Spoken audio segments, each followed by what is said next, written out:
Hello बच्चों, आज के इस न्यू वीडियो आशीष मैथ अकेडमी के आपका स्वागत है। ठीक है, तो ये जो कक्षा 9 एनसीईआरटी पैटर्न यूपी बोर्ड प्रश्नावली 7.3 ठीक है बनाया जा रहा है। ठीक है, तो आइए देखते हैं इसमें कौन सा पहला क्वेश्चन कर दिया है। त्रिभुज एबीसी और त्रिभुज डीबीसी एक ही आधार बीसी पर बनी दो समद्विबाहु त्रिभुज इस प्रकार है कि ए और डी भुजा बीसी के एक ही ओर स्थित है। ठीक है, यदि एडी बढ़ाने पर बीसी को पी पर प्रतिच्छेद करे तो दर्शाइए कि हमें इसमें क्या दर्शाना है। आइए देखते हैं कि पहला जो है त्रिभुज एबीडी सर्वांगसम त्रिभुज ए सी डी। ठीक है, और जो दूसरा है त्रिभुज ए बी पी सर्वांगसम त्रिभुज ए सी पी, और तीसरा एपी कॉमा कोण ए और कोण डी दोनों को समद्विभाजित करता है, और फिर चौथा एपी रेखाखंड बीसी का लंब समद्विभाजक है। ठीक है, तो फिगर कुछ इस प्रकार से दिया है, देख सकते हैं आप, जो कि एक बीसी है, ए बी सी डी जो चतुर्भुज है, B D equal to D C और A B equal to A C. ठीक है, ये दोनों भुजा आपस में बराबर है, ये दोनों भुजा आपस में बराबर है। ठीक है, यहाँ तक क्लियर है। तो इससे हम हल करने के लिए ये पाते हैं जो है लिखेंगे उत्पत्ति। ठीक है, तो जो हम पहला हल करेंगे तो त्रिभुज ए बी डी तथा त्रिभुज ए सी डी में त्रिभुज ए बी डी तथा त्रिभुज ए सी डी। ठीक है, क्लियर है यहाँ तक। तो जब हम ये त्रिभुज लेंगे तो A B equal to A C, A B equal to A C में दिया है। ठीक है, A B equal to A C में दिया है, तो D B D equal to C D ये भी में दिया है, तो A D equal to A D जो कि कॉमन है, A D equal to A D जो कि कॉमन है, तो इसलिए त्रिभुज ए बी डी सर्वांगसम त्रिभुज ए सी डी जो कि एस एस एस सर्वांगसमता नियम से, ठीक है, एस एस एस सर्वांगसमता नियम से, तो कोण ए इक्वल टू कोण बी जो कि सी पी सी टी से हो जाएगा।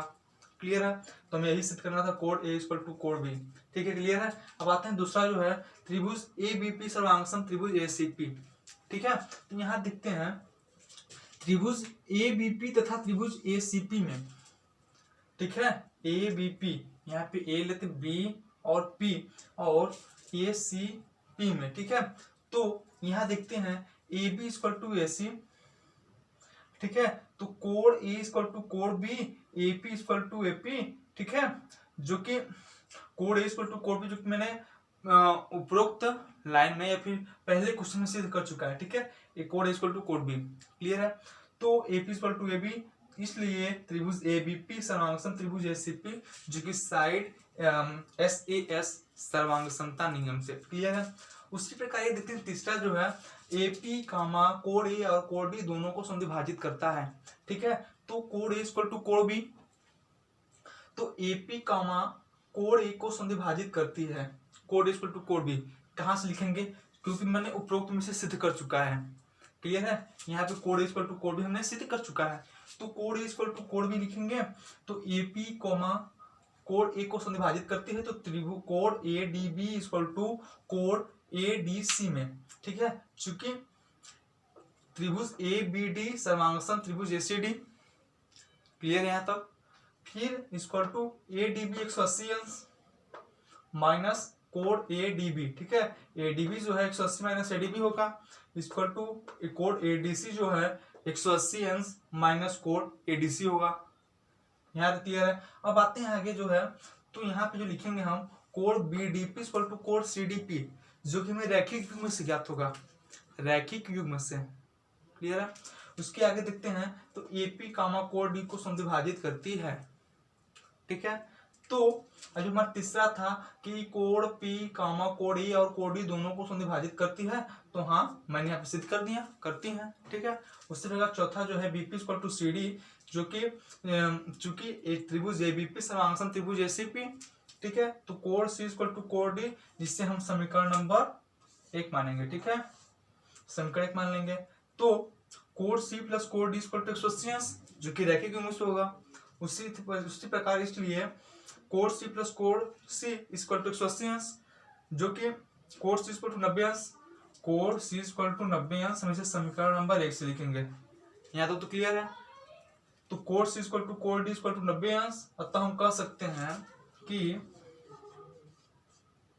एपी रेखाखंड बीसी का लंबवर्धक है। ठीक है, AC रेखाखंड BC का लंब समद्विभाजक है। ठीक है, तो जो पहला क्वेश्चन है बहुत ही अच्छी तरीके से समझाएगा। अगर आप इसे लिखना चाहते हो तो लिख सकते हैं, स्क्रीनशॉट कर सकते हैं। आते हैं क्वेश्चन नंबर 2 की तरफ। बच्चों जो क्वेश्चन नंबर 2 है कुछ इस प्रकार से दिया है, ये देखते हैं कि AD एक समद्विबाहु त्रिभुज ABC का एक शीर्ष लंब है जिसमें AB = AC है। ठीक है, तो फिर से क्वेश्चन देखते हैं। AB एक समद्विबाहु त्रिभुज ABC का एक शीर्ष लंब है जिसमें AB = AC है। दर्शाइए कि हमें दर्शाना है। आइए देखते हैं कि जो पहला दर्शाना में AD रेखाखंड BC को समद्विभाजित करता है। AD रेखाखंड BC को समद्विभाजित करता है और दूसरा जो है AD कोण A को समद्विभाजित करता है। क्लियर है, तो पहला त्रिभुज ADB तथा त्रिभुज ADC में त्रिभुज यहाँ देख सकते हैं ADB, ठीक है, तथा ADC, ये त्रिभुज इधर एक त्रिभुज इधर। ठीक है, त्रिभुज ADB तथा त्रिभुज ADC में तो यहाँ देखते हैं पाते हैं AB = AC, AB = AC जो कि हमें क्वेश्चन में दिया है, दोनों का मान ठीक है बराबर। ठीक है, AB = AC यहाँ तो हो दिया, तो कोण ADB = कोण ADC = 90 अंश, जो कि दिया है AD लंब है BC पे। ठीक है, AD लंब है BC पे। ठीक है, तो AD = AD जो कि ये कॉमन है। ठीक है, उसी प्रकार आप देते हैं उसके आगे, इसलिए त्रिभुज ADB सर्वांग सम त्रिभुज ADC जो कि RHS सर्वांग समता नियम से। ठीक है, तो BD = DC जो कि CP/CT से। तो अतः AD, BC जो को समद्विभाजित करता है, तब अतः AD, BC को समद्विभाजित करता है, वही तब AD रेखाखंड BC को समद्विभाजित करता है। क्लियर है, तो पहला जो सॉल्व हो गया आता है दूसरे की तरफ। तो क्वेश्चन नंबर 2 पूछा है कि AD, कोण A को समद्विभाजित करता है, तो देखते हैं कोण BAD = कोण CD। ठीक है, तो चूंकि AD, BC को समद्विभाजित करता है, तब AD, कोण A को समद्विभाजित करता है। क्लियर है, तो बस बहुत ही सिंपल सवाल है, इससे आप कर सकते हैं। ठीक है, एक बार करने का प्रयास भी करिए। अब आते हैं क्वेश्चन नंबर 3 की तरफ।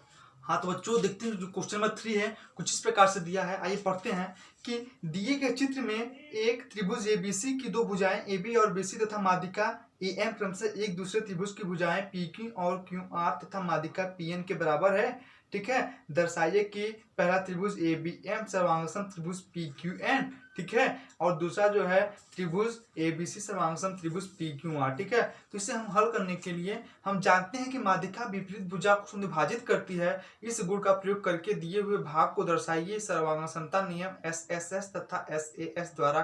ठीक है, तो हम देखते हैं यहाँ पर कि जो दिया है पहला त्रिभुज ABM सर्वांगसम त्रिभुज PQN।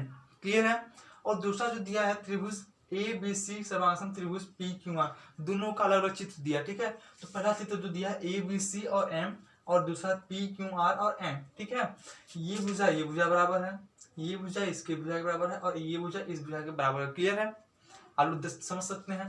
तो जब हम पहला इसको सॉल्व करेंगे तो पहला सॉल्व करने करेंगे त्रिभुज ABM तथा त्रिभुज PQN में। ठीक है, ABM तथा PQN में, तो AB = PQ जो कि हमें दिया है, AB = PQ हमें दिया है और AM = PM हमें दिया है। ठीक है, तो BM = QN, BM = QN, चूंकि BC = QR, जो BC है वही QR भी है का। क्लियर है, BC = QR तो BM = QN हो सकता है। क्लियर है, इसलिए त्रिभुज ABM सर्वांगसम त्रिभुज PQN SSS सर्वांग समता नियम से, SSS सर्वांग समता नियम से। क्लियर है, तो जो पहला क्वेश्चन सॉल्व हो गया और दूसरा क्वेश्चन त्रिभुज ABC सर्वांगसम त्रिभुज PQR। ठीक है, तो इसमें अच्छी भली बातें देख सकते हैं। तो जो सॉल्व करेंगे तो जो दिया है दूसरा त्रिभुज ABC तथा त्रिभुज PQR में, तो AB = PQ, AB = PQ जो कि हमें दिया है, और कोण B = कोण Q, चूंकि कोण ABM सर्वांगसम त्रिभुज PQN, इससे हो सकता है कोण B = कोण Q। तो BC = QR, BC = QR, जो कि मैंने यहाँ भी बता दिया BM = QN। तो यहाँ पे BC equal to Q R यहाँ पे दिया ना, तो हम इसलिए त्रिभुज ABC इक्वल टू त्रिभुज PQR जो कि SAS सर्वांग समता नियम से होगा। क्लियर है? तो जो मैं सिद्ध करना था, जो पहला त्रिभुज ABM सर्वांग सम त्रिभुज PQN ये भी कर चुके हमने, और त्रिभुज ABC सर्वांग सम त्रिभुज PQR हम लोगों ने ये भी सिद्ध कर दिया। तो आते हैं अगले क्वेश्चन नंबर 4 की तरफ। बच्चों, तो जो क्वेश्चन नंबर 4 है कुछ इस प्रकार से दिया है, BE तथा CF एक त्रिभुज ABC के दो बराबर शीर्षलंब है। ठीक है, BE तथा CF एक त्रिभुज ABC के दो बराबर शीर्षलंब है, तो RHS सर्वांग समता नियम का प्रयोग करके सिद्ध कीजिए कि त्रिभुज ABC एक समद्विबाहु त्रिभुज है। हमें जो सिद्ध करना है कि त्रिभुज ABC जो है एक समद्विबाहु त्रिभुज है कि नहीं। ठीक है, हमें इसको सिद्ध करना है कि त्रिभुज ABC एक समद्विबाहु त्रिभुज है। ठीक है, तो इसके लिए सबसे पहले हम एक फिगर बनाएंगे, जो फिगर कुछ इस प्रकार से बनाएंगे हम लोग। ठीक है, तो ABC लेंगे, फिर एक विकर्ण लेंगे जो कि EF है। ठीक है, जो 90-90 अंश के हैं। ठीक है, EF। क्लियर है?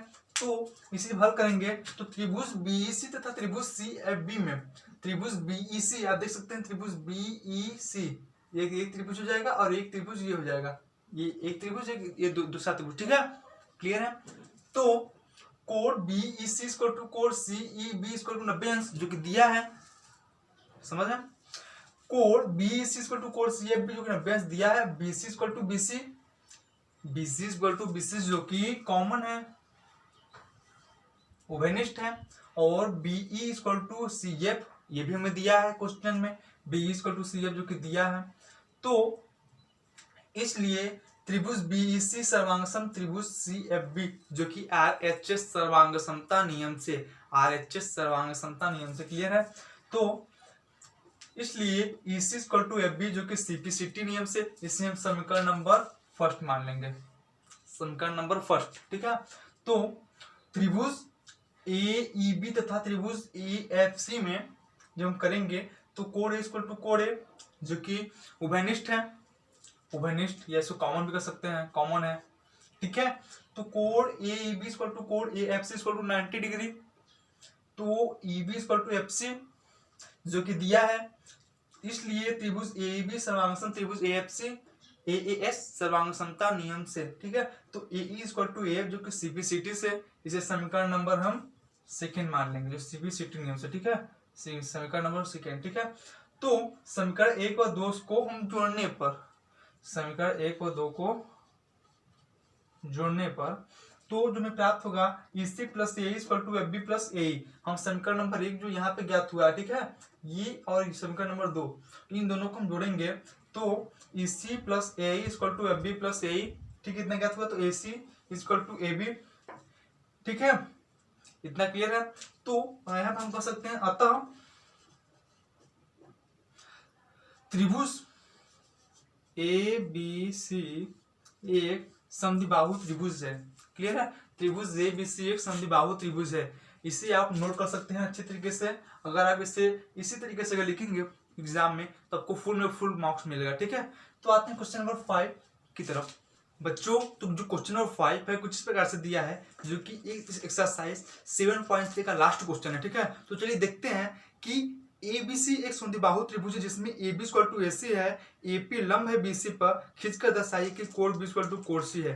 क्वेश्चन में वापस रिपीट करता हूं, ABC एक समद्विबाहु त्रिभुज है जिसमें AB इक्वल टू AC है, तो AP लंब है BC पर, तो खींचकर दर्शाइए कि कोण B इक्वल टू कोण C है। हमें कोण B इक्वल टू कोण C हमें यही सिद्ध करना, ठीक है, हमें दर्शाना है।